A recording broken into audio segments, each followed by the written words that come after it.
when you sit down and do a puja, you expect expect some puja phala. All of us expect that, right? We want some puja phala. If somebody told you that you can do all the puja I want, you're not going to get any phala from that, I doubt that very many people would be doing puja, right? We all want something. We may not be asking for stupid things, we may be asking for good things, but you are expecting some phala from that, right? Similarly, if everything is Hariseva, you want phala from that also, isn't it? So what is the biggest phala you can get from that? Well, when you do puja, what is it that you get? 3 things, right? You get 3 things. At the end of the puja, all of us do 3 things. The first thing is Aarati, MangalArati. You hope that you'll get that. Second thing we hope that we'll get some Teertha from that.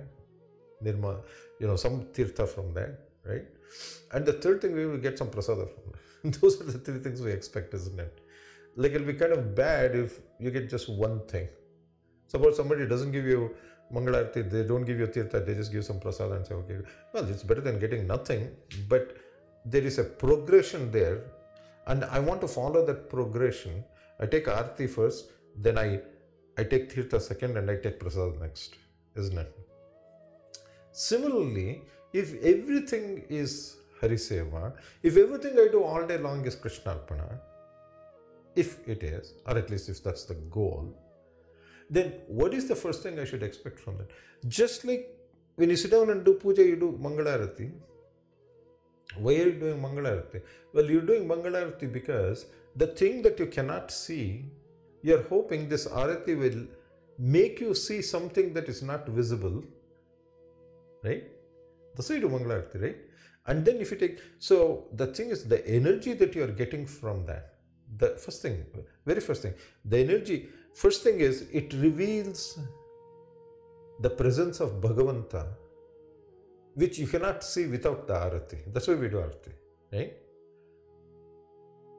Similarly, if everything is Hariseva, then I would like to see that Murti of Krishna, that presence of God in everything, which is not visible to me, right? So what is it that I can do? Not physically, you cannot walk around with a MangalArati and do MangalArati to every person you see. That's not, I hope you get the point I'm trying to make. The thing is, what is this light? What is this Arati that I show to every single thing that's happening in my life every single day? Tamasoma Jyotirgamaya, right? I mean, the thing is that the darkness that's around me, right? The question is, do I see every day and everything, do I see His presence, which is actually invisible, normally invisible? Do I see His presence like in what we're doing right now? That applies to everything, right? So if I sit here and talk, and if you sit there and listen, do we see Bhagavanta's presence in this? For it to become anubhava, for me to get phala, that is the first step in the process, right? The first step in the process is for me to take, what is this light? What is this Arati? Well, it is that upward pointed source of energy, and if you look at it from the mental perspective, not physical, but mental perspective, it's the knowledge. So can I shine Vedic knowledge, however little I may know of that, irrespective of how small my actual knowledge might be? Do I actually shine that on every single thing that happens? How many of us do that every day? Whatever we learn, do we map that, so to speak, to things happening around us? Right? So for me to get this anubhava, the first step in the process, the very first step in the process is to map, if you will, this Vedic knowledge. Again, however little I may know of that. Like when you do Aarati, you don't take a big Aarati, you know. Like if you see somebody, Swamiji is doing Aarati, they do it so many times, right? Each one represents something else. There are different numbers of things and all those things. But some of them are like huge, right? So I may not have all that. So at home, what do? Well, you take your little arati and shine that, right? That's what you have, that's what you shine. Similarly, I may not be a very wise person. I may have very limited amount of jnana.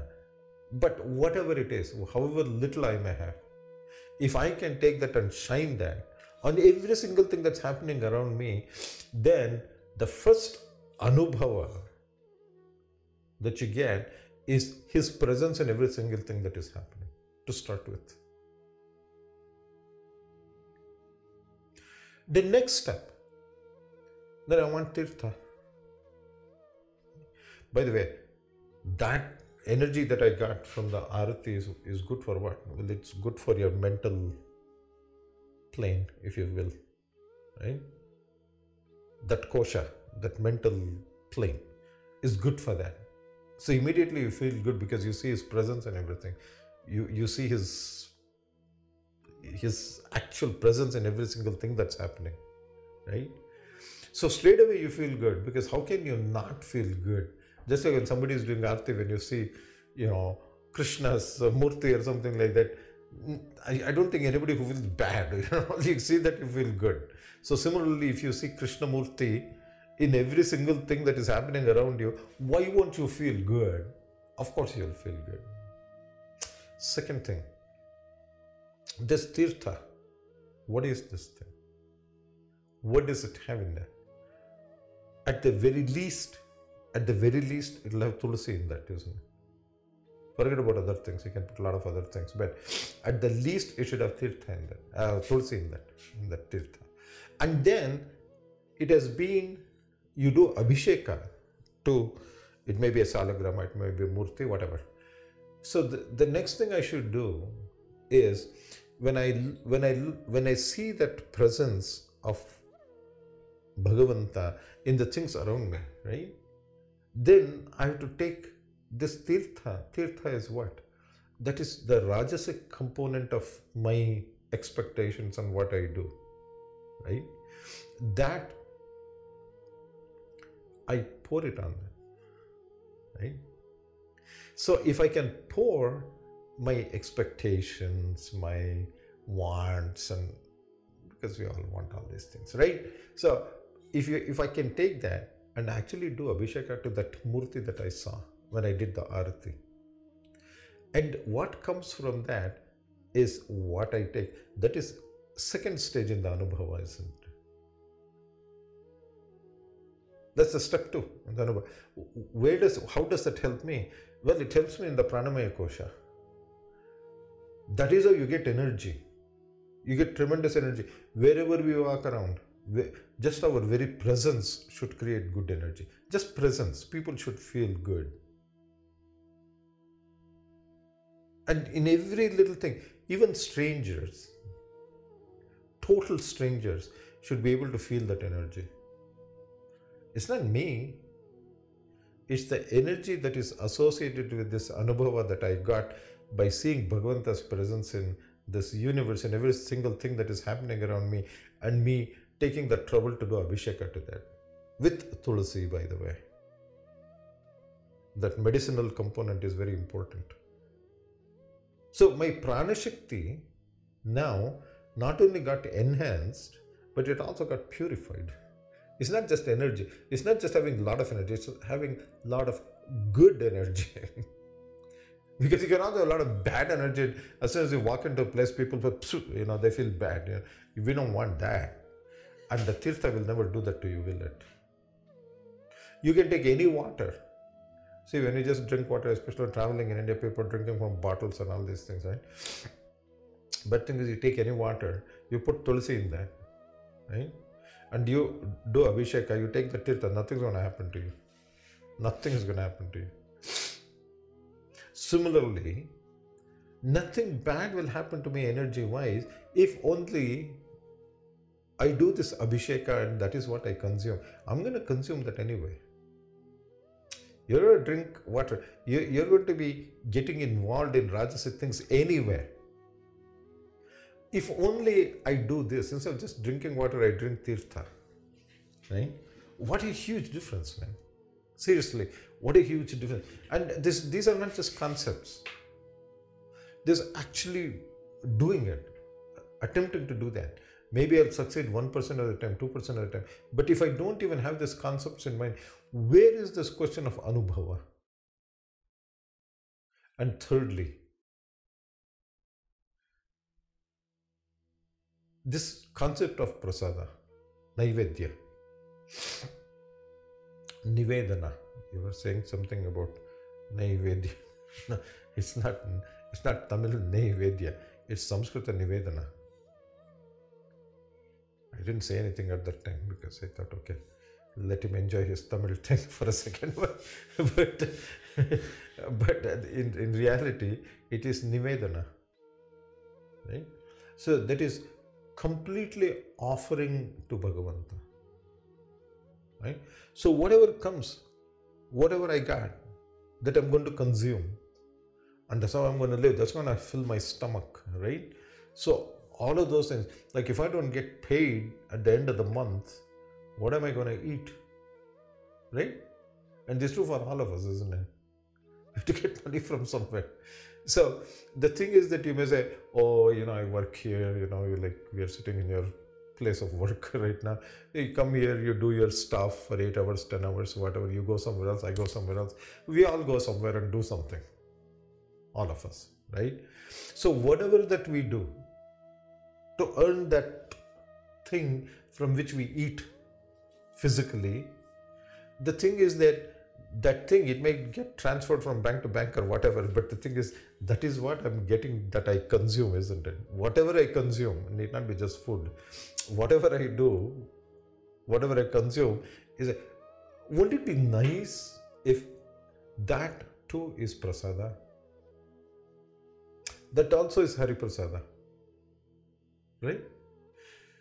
All that I get, that entire thing, my whole paycheck, okay, whatever I do, it's not just paycheck, even other things that I do. It's not money related. But all of those things, right? You may say, what if I don't work? Well, we're talking about everything. I'm just saying that because of the two of you sitting here and where we are sitting. But in some other context or some other place, I may say something else. But it applies to everything we do, whatever we do. Right? We are going to get something from that, isn't it? Otherwise, why the heck are you good doing it? So that thing that we get, if that too is offered to Bhagavanta, and he's not going to eat it, it will be sitting right there after I made the offering, and I'm going to eat that, isn't it? But at least I can offer that, isn't it?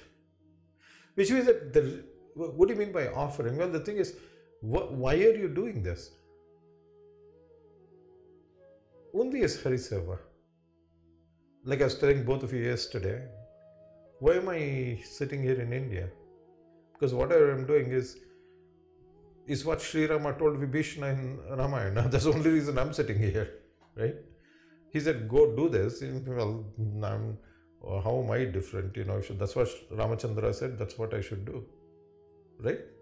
So if it is his seva, if you are following his ajna, and if you are doing things according to what the Shastras tell us how to do, whatever I may do, and we all do different things professionally, but whatever you may do, if that is the reason, the thing you get from that is prasada.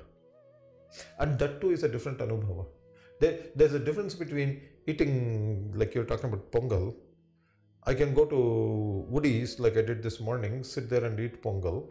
There's a difference between that. I can go to a Srinivasa temple, which also I do, and they give you pongal prasada. There's a huge difference between the two. Huge difference between the two. What is the difference? Well, the difference is one is Srinivasa's prasada, other one is somebody sold it for money. That's the difference. This makes you feel a little weird, that makes you feel very good. That's a fact. This is pongal, that's pongal too, but there's a huge difference between the two because that was prasada, this is not prasada. So every single thing I get, if that becomes Bhagavat Prasada, it can never make you feel bad, it will always make you feel good. And all of these three things, these three levels, is part of what you may call my experience or Anubhava. Anubhava is not experience, like I said so many times. Anubhava is much more than experience. much more than experience, right? So that anubhava that I get, that better be something that is direct Bhagavad Prasada. It is not my perception. It is not my perception of what happened, but it's his perception of what happened.